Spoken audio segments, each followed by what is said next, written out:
Robin Padilla, tungkol kay Rodrigo Duterte. Itong kanya sinabi. Ex-Duterte is non-violent. He is kind and religious. Ay, my goodness. Talaga ba? Talaga ba? Ano, nagbubulahan na lang ba talaga tayo dito, Senator Robin Padilla? 20 million ang bumoto sa'yo eh. Tapos uutuin. Inuto mo na nga kami na ihalal ka bilang senador. Nakauto na kami doon, hindi namin mapauto ulit. Last mo na yun. Balikan natin mga kotsero, bakit nagsalita ng ganito si Robin Padilla. Ito mga kotsero ay reaksyon dito sa bagong kontrobersya na kinasangkutan ng kanyang amo, si Rodrigo Duterte. Ngayon, marami kasi sila, ano dapat ang gawin natin? Di, patayin natin yung mga senador ngayon para mabakante.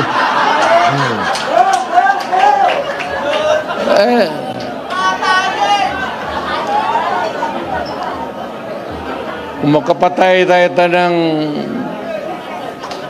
mga 15 na senador, pasok na tayo lahat. Nagulat ako nung nabasa ko tong balita na to. Alam nyo, sa lahat ho ng mga, sabi ko nga sa inyo, unang-una ko ni-regret, unang-una ko pinagsisihan na binoto ay si Loren Legarda. Pangalawa, etong si Robin Padilla. I was under the assumption kasi during that time, I was so into the charter change. Pag-repaso sa ating konstitusyon, masyadong, ko yan eh, isa sa mga pinaglalaban natin yan eh, yung charter change. Kasi, kailangan na talaga. For the simple reason na talagang kailangan na maamyendahan ang ating konstitusyon. And during that time, wala namang ibang mga kandidato na sobrang gigil dyan sa charter change yan, maliban kay Robin Padilla. So, umasa ako mga kotsero na kahit wala siyang utak, kahit bobo, at least meron siyang gigil. Yun na lang eh. Wala man siyang utak, at least meron siyang gigil. At least, paghihirapan niya na maipasa yung charter change. Kaya ako siya binoto. Kasi alam niyo, ang kaalaman na tututunan niya na pag-aaralan niya.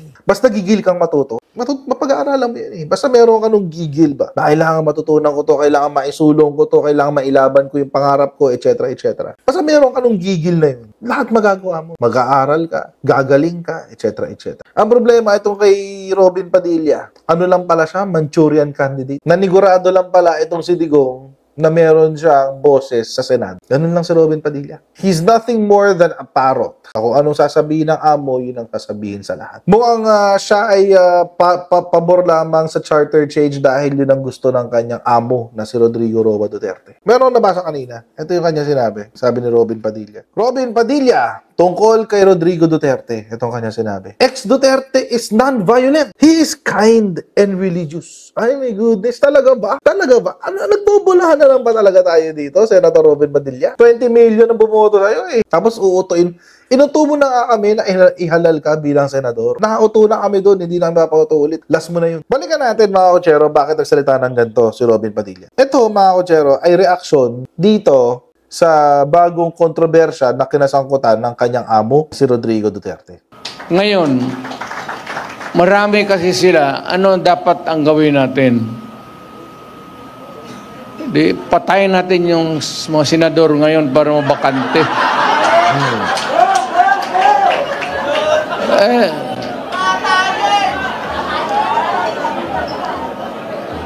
Kung makapatay tayo ng mga 15 na senador, pasok na tayo lahat. Yun, mga uto-uto. Yan na lang yung mga taong nabobola ni Rodrigo Duterte.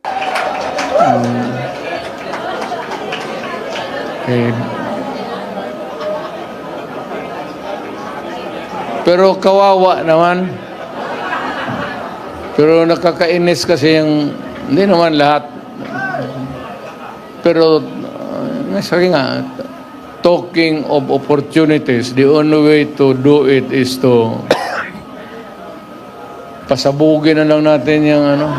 So dahil sa kontrobersya na yan, kaya nagsalita si Robin Padilla, sabi niya, ako na po nagsasabi sa inyo, Rodrigo Duterte is not a violent man. Napakabait po at religious ang taong yan behind the curtain of politics yun eh. Napaka-religious daw at napakabait daw. Oo, ni Rodrigo Duterte. Behind the curtain. Gaano kaya? Gaano kaya kadalas yung behind the curtain na yan? At siya pa yung nag-apologize on behalf of Rodrigo Duterte. Paumanhin po sa mga nasaktan kung may legal liability ay harapin po ito ni Mayor. Pinanganak na handa naman lagi si Digong.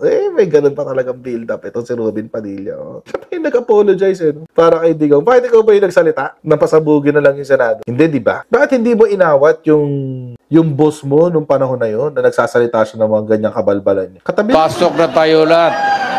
Ando na siya sa likod, tinan niyo. Ba't yung sinabihan, Sir President, senador ako, baka naman, busina tayong konti. Baka madamay ako sa pasabog. Ayan siya sa likod, hindi niya ginawa. Pero sige, let's try to break it down. Let's try to break it down, mga kotsero, na religious daw itong si Rodrigo Duterte. Kind and religious. Okay, umpisahan natin sa kind. So, kung kind, bakit meron siyang mga napatay sa war on drugs? Alam niyo, mga kotsero, lagi ko po itong binabanggit Lagi ko po itong binabanggit, mga kotsero, tuwing napag-uusapan na si Rodrigo Duterte ay ganito, ganyan, etc., etc. Siguro sa akin, ito yung may pinakamalakas na impact para sa akin, yung war on drugs. Kasi alam nyo, yung war on drugs, on the surface, mukha siyang okay on the surface kasi nilalabanan mo droga Oo, problema talaga ng bansa yan, kahit saan bansa problema talaga ang droga. On the surface. Pero kung titingnan mo, yung ilaliman yan, yung laman loob niyang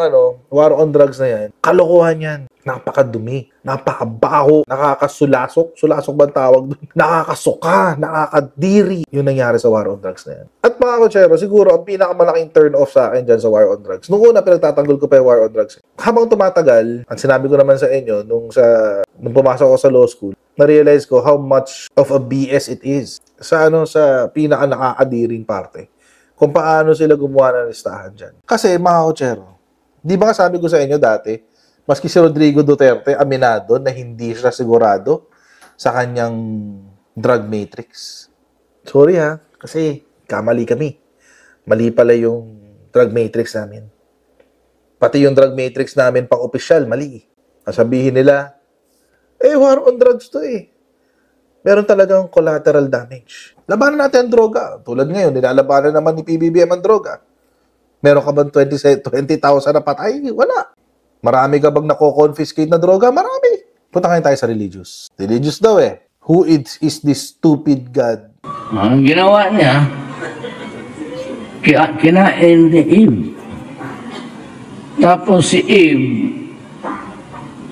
ginising si Adam, siguro katatapos lang, kumain ka rin.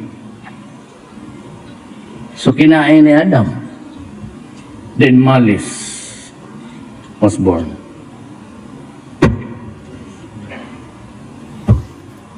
Who is this stupid God?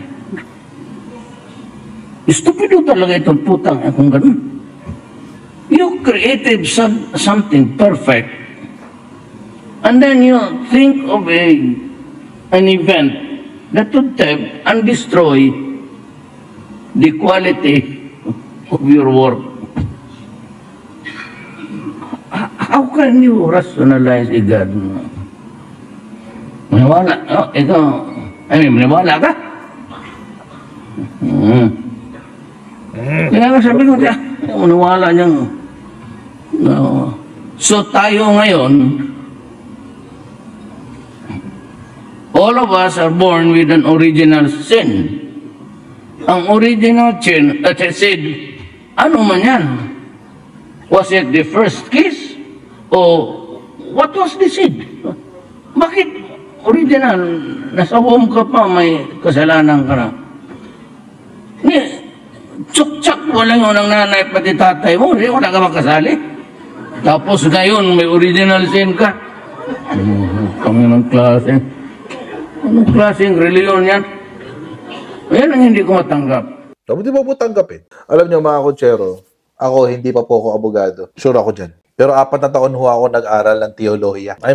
Ang bachelor's ko po is theology. I have a bachelor's in theology. Hindi mo po sa niyayabang. Pero, siguro, dahil meron akong bachelor's in theology, I have some authority to speak about dito sa topic na to. Ang sinasabi niya, God is stupid because He created perfect beings and then tempted them and put malice in them. Mali-mali ka eh. Alam mo, Mr. President o former President Rodrigo Duterte, huwag mo ituro sa amin ang moral mo. Number one, God did not tempt them. Unless ang Diyos mo ay si Satanas. Ang nag-tempt kay Eve ay si Satan. So, kung ang Diyos mo ay si Satanas, edi tama ka, Rodrigo Duterte. Tinempt si Eve, ni Satanas, that's when sin started. Point number 2. Agree to the point, tama po si Rodrigo Duterte na ginawa ang tao according to the image and likeness of God Himself, which makes human beings perfect. But, at the same time, hindi ko kasi sila ginawang robot ng Diyos eh. Hindi kasi, ang Diyos ko kasi, mga kotsero, hindi katulad ni Rodrigo Duterte na kapag may ginawang bagay kailangan, Demetro, sundin mo lahat ng sinasabi. Hindi.